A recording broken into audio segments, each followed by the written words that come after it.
আলহামদুলিল্লাহি রাব্বিল আলামিন ওয়াসসালাতু ওয়াসসালামু আলা সাইয়্যিদিল আমবিয়া ওয়াল মুরসালিন আম্মা বা'দ। দেশ ও প্রবাস থেকে যারা দেখছেন সকলকে পবিত্র মাহে রমজানুল মুবারকের আন্তরিক শুভেচ্ছা ও মুবারকবাদ এবং সালাম। আসসালামু আলাইকুম ওয়া রাহমাতুল্লাহি ওয়া বারাকাতুহু। আমাদের মধ্যে পবিত্র মাহে রমজানুল মুবারক চলমান রয়েছে।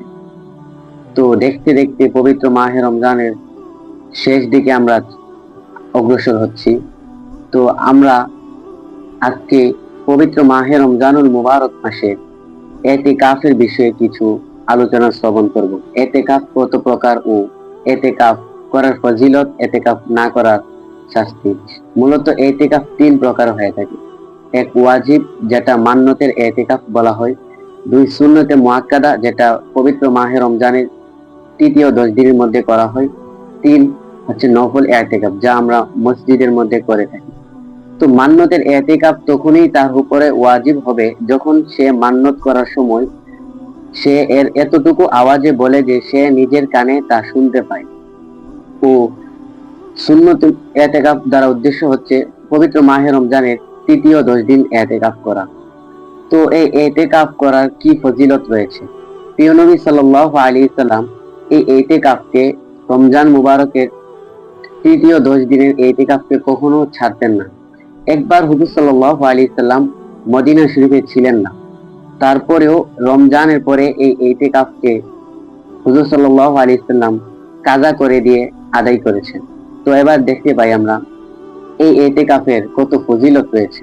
আরেকটি হাদিস জালালউদ্দিন সৈয়দী রাহমাতুল্লাহি আলাইহি তার কিতাব আর জামিউস সগীরের মধ্যে হাদিসটিকে কোট করেন, যে ব্যক্তি ইবাদতের নিয়তে সব উদ্দেশ্যের অর্জনে ইতিকাফ করলো, আল্লাহ তাআলা তার পিছনের সমস্ত গুনাহকে মাফ করে দিবেন। সুবহানাল্লাহ।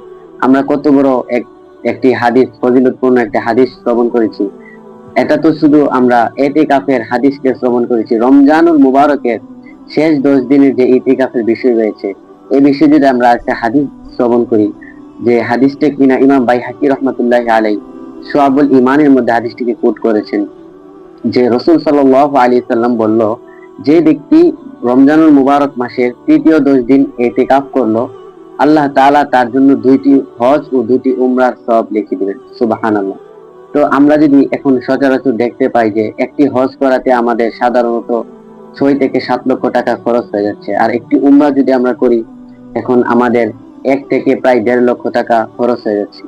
তো আল্লাহ রাসূল সাল্লাল্লাহু আলাইহি সাল্লাম আমাদেরকে ডাইরেক্ট হাদিসের মধ্যে স্পষ্ট ভাষায় বলে দিয়েছেন, যদি আমরা ইবাদতের নিয়তে ইতিকাফ করি রমজানের শেষ দশকে, তাহলে আল্লাহ তাআলা আমাদেরকে হজ ও উমরা সওয়াব দিয়ে দিবে।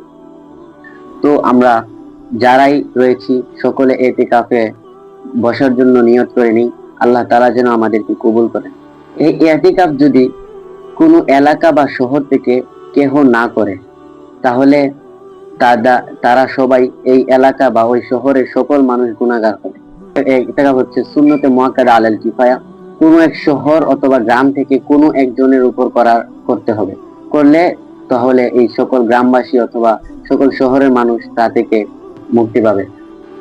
তো আমাদের সমাজে আরেকটি রীতি প্রচলন রয়েছে যে কেউ ইতিকাফে বসতে না চাইলে গ্রামবাসী সবাই যাতে গুনাহ থেকে মাফ পেয়ে যায়, তার জন্য আমরা অনেককে টাকা পয়সা দিয়ে তাদেরকে ইতিকাফে বসাই। তো এই ব্যাপারে শরীয়ত এটাকে নিষেধ করেছেন। যাদেরকে টাকা দিয়ে বসানো হয় তাদের ইতিকাফ হবে না, ও তারা উল্টো যারা বসিয়েছে ও যারা বসেছে উভয় গুনাহগার হবে। তো বিস্তারিত জানার জন্য আমাদের সাথেই থাকবেন। আসসালামু আলাইকুম ওয়া রাহমাতুল্লাহি ওয়া বারাকাতুহু।